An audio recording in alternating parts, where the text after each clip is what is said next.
Hey there, I'm Dr. Ruth Roberts, your pet's ally. Hope that you are all well. Before I forget, 2 bits of housekeeping.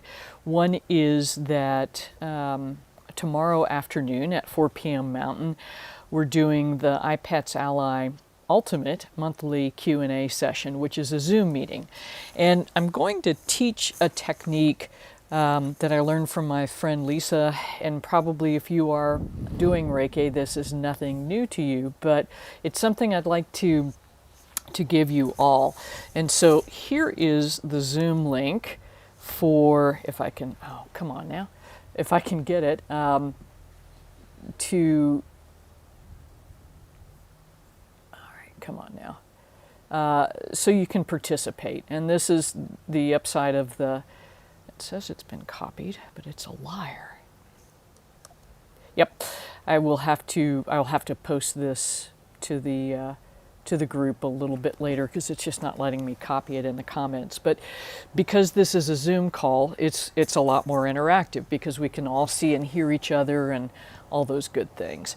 The other thing is that Hannah is updating the Crockpet book, and that will be she should be through many of the edits today. We'll review it one more time and then post it in up in the Crockpet diet page, and hopefully we will get our woes of the website issues behind us. So let's pop over to the group. And May says she just got the turmeric product, and is this designed to be given with or without a meal?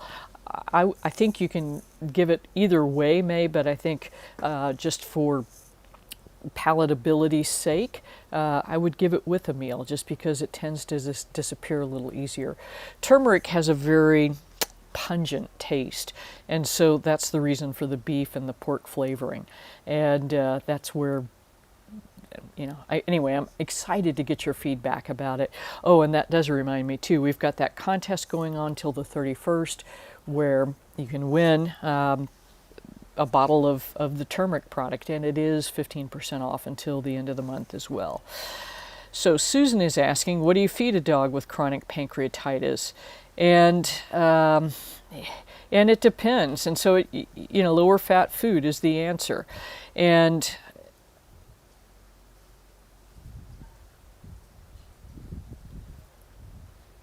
if your friend pup is constantly having bouts of it and the pup is on the low-fat diet already, you can try another brand and see if it's better, because it may be that there's something in there that's creating an issue, like the cellulase and things of that nature. And Lolly has indeed been through the ringer. And then with Crockpet, yeah, you would definitely want to take it down a couple of tablespoons of fat. Now, here's the interesting thing. For a dog that has had a bout of pancreatitis and has never looked back, the diet needs to be lower in fat, but it doesn't need to be this low, because there are some health issues that can happen with low-fat diets over time. Now, the problem is that we don't know exactly how low does it need to be.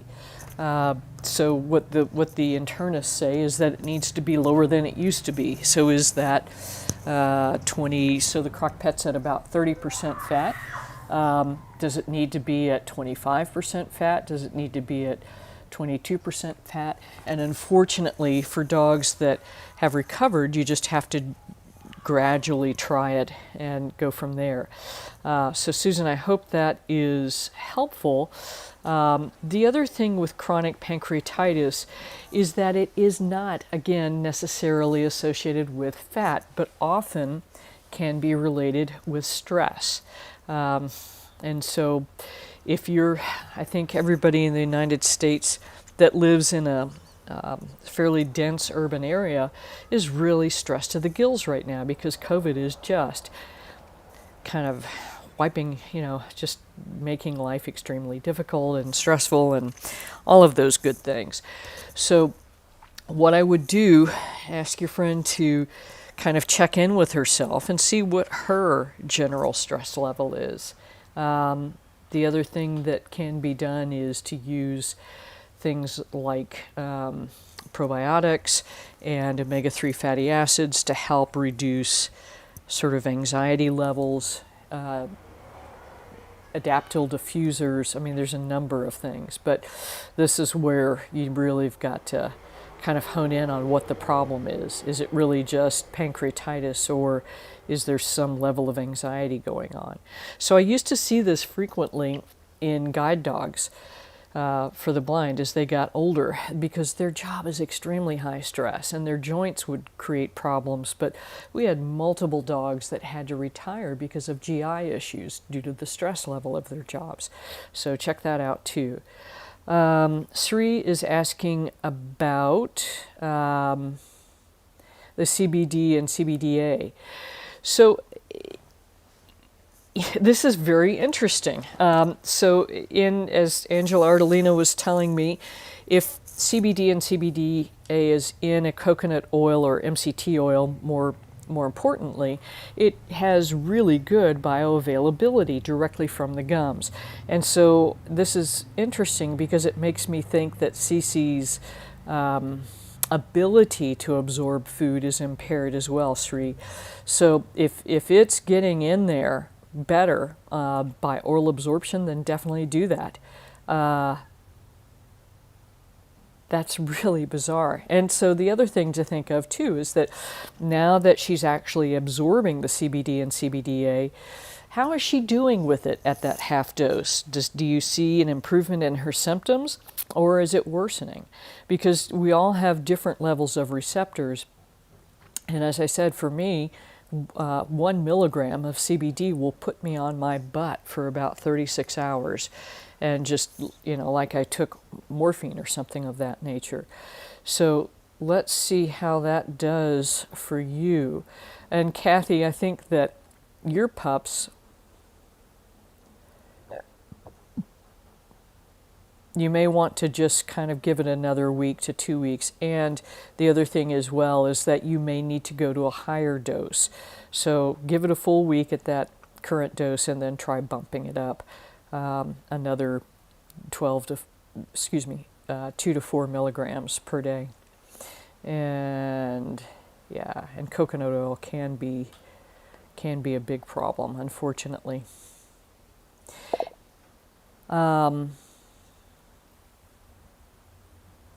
And Jamie, it probably is getting there via the tongue because you're giving it by itself. So it's getting absorbed by the mucous membranes, both in the oral cavity, in the esophagus, things of that nature. Just for difference sake, you could try giving it on the gums or on the pinna. So that's another option there as well. And Jamie, I'm sorry, I know you're having a heck of a time getting an appointment set up for Willie, but if it's really going to be February 17th and things are going sideways on you, I would look at maybe getting in with a conventional oncologist a little bit sooner, just to kind of get things to chill down. So I hope you guys get some answers and get some more information on the tests. And then milk thistle, I think we got that. So let's see, let me make sure I didn't miss any on my sheet because I still do. All right, I think that's it for today. So as I said, I'm going to put the link for the Ipets Ally Ultimate Call into the comments here on the Facebook group. And what I want to teach you guys is how to kind of direct energy flow to kind of clear things. I've been working with my friend Lucid Douthat and learning how to do that myself for my own pets. And it does seem to help tremendously because when we get energy stuck in us, they get energy stuck in them because they're helping us out too. So that's what I have for you this week. And again, for any of you that have pets with SIBO or that I've discussed with you about SIBO, please let me know. And then there's another manual technique to help reset the ileocecal valve that I've learned for myself. And I'm sorry, Kathy, where did I miss your question? Yeah, so anyway, this is, it's a technique I want to see if we can adapt to pets. And Kathy, I'm so sorry. Let's see if I can find them. What is your question? Got that? There's Susan's.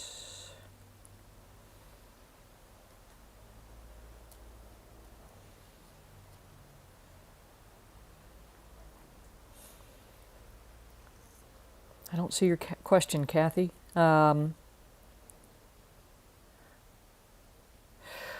What is your question? Was it about adjusting the CBD dose? So if it's not, let me know what it is.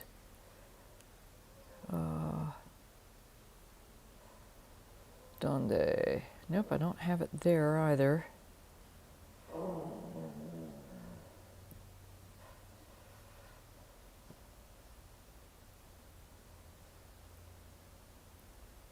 Let's see. All right, Kathy, tell me, where's your question? So there's May, there's Susan, there's Sri, and there's you saying about the CBD. So tell me what your question is. I'm sorry, I cannot find it here.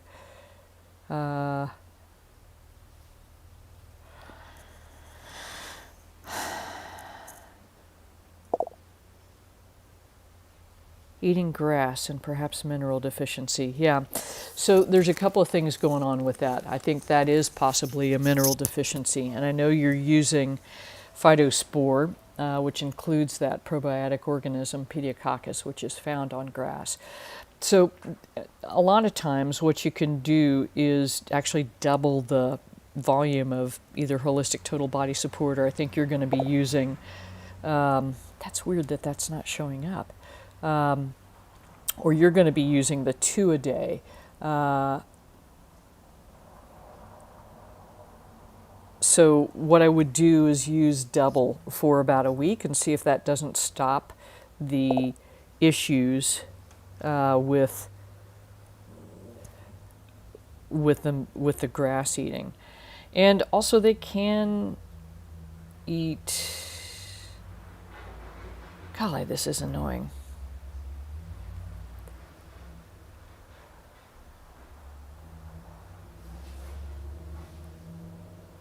Good. Oh, and Jamie, they said the salve that you've got, that may help tremendously as far as getting things under control. Let me know how the ozone oil is doing as well.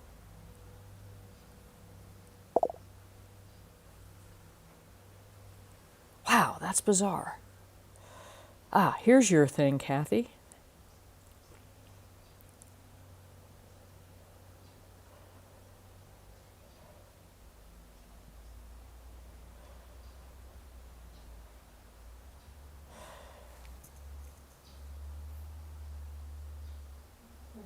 Yeah, so when you get the 2 a day, then try doubling that up for about a week and then see if that takes care of things. Yeah, this is weird because I just loaded this page at I guess an hour or so ago, so I missed it. Okay. Anyway, yes, if I missed that in the phytospore.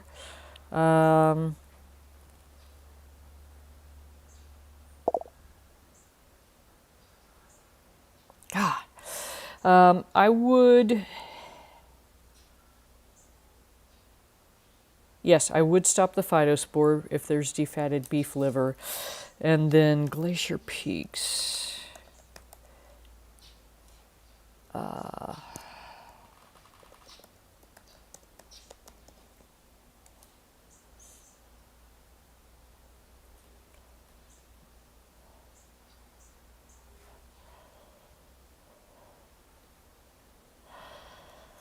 Let's see, so this is one of the Adored Beasts products.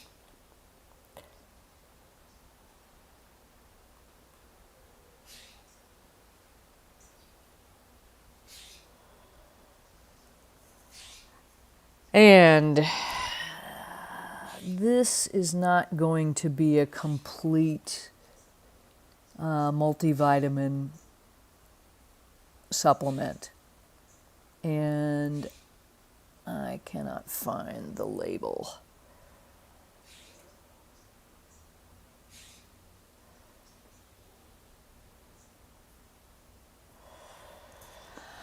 So Kathy, I think that may help. That's terribly expensive too. That may help as far as minerals, but that is not a complete multivitamin, even though it says that it is. Phytoplankton, I don't believe. Let's see.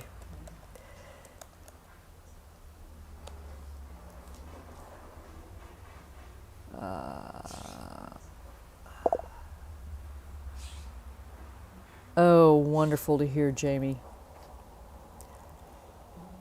Phytosynergy. All right.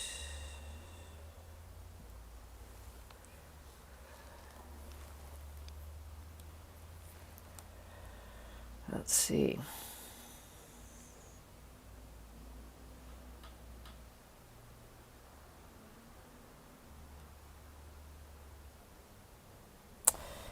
These are a bit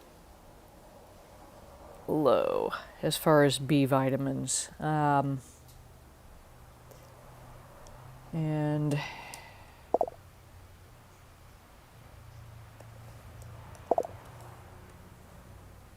so I think what we talked about was the 2 a day multivitamin, and Hannah was supposed to get back with you about that. So let's see if we look at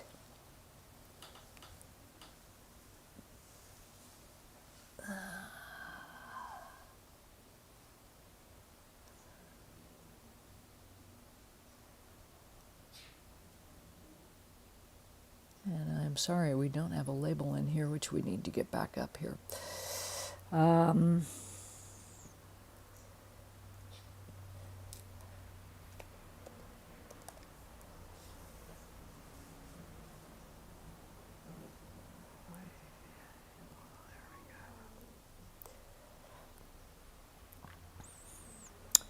So if we look at this, and let me,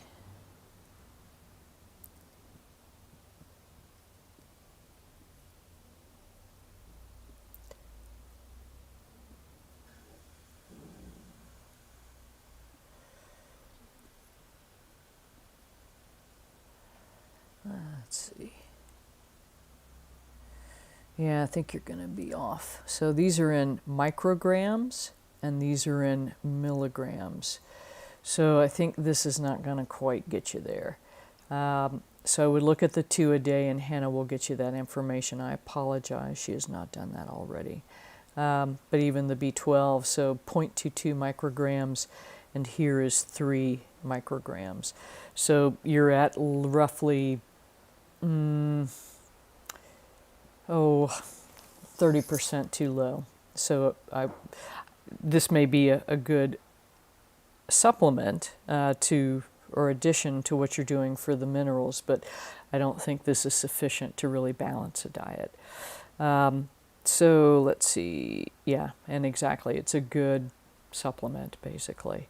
Let's see if I don't miss something else. And then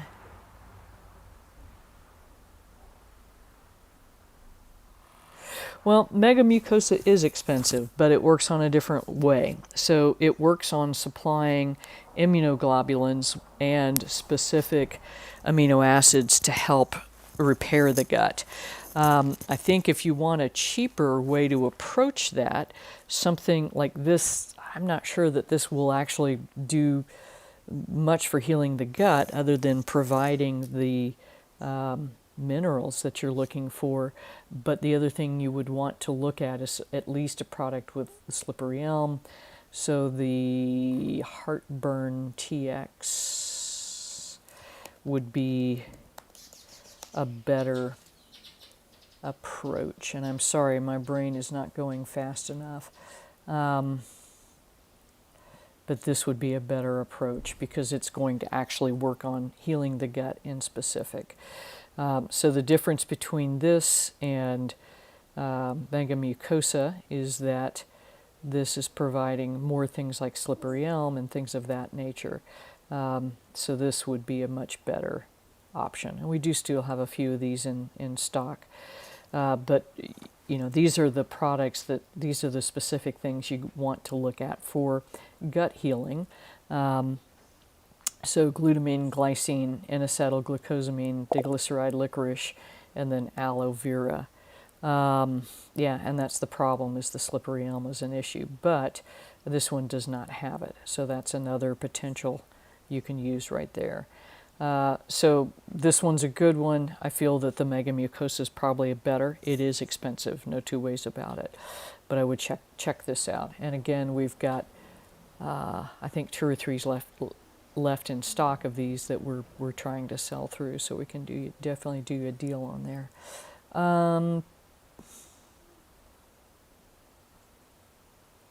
And then this bump,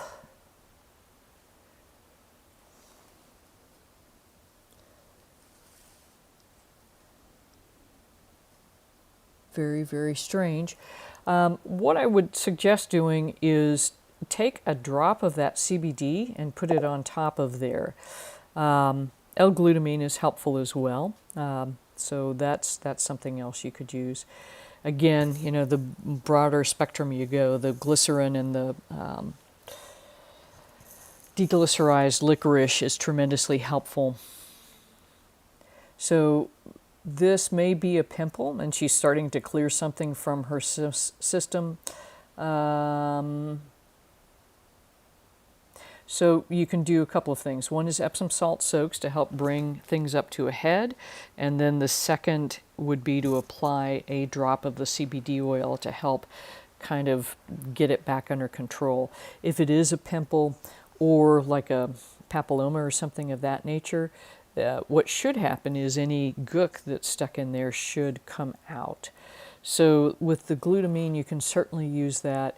You're going to want to go for something in the neighborhood of like 250 to 500 milligrams 1 to 2 times a day. So try that. I would look, you know, aloe vera is another one, N-acetylglucosamine, glycine, all of those are good things to help heal the gut. But whatever you know, we just got to get this thing to seal over. So I hope that's helpful, Kathy, and I'm sorry I did not see your thing earlier. And I think that's pretty much it. So what else can I help y'all with today?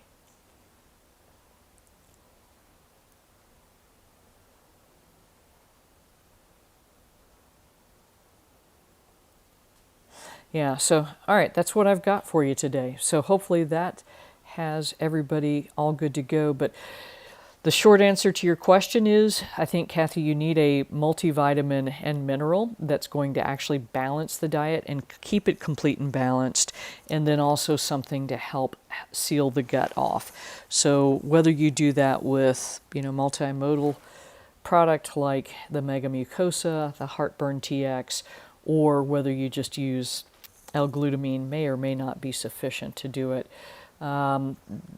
That you're going to need to take that approach, unfortunately, a couple of different supplements. So I hope that's great. You guys take care. I will put the link for tomorrow at 4 p.m. down here in the comments on the Facebook group. Take good care.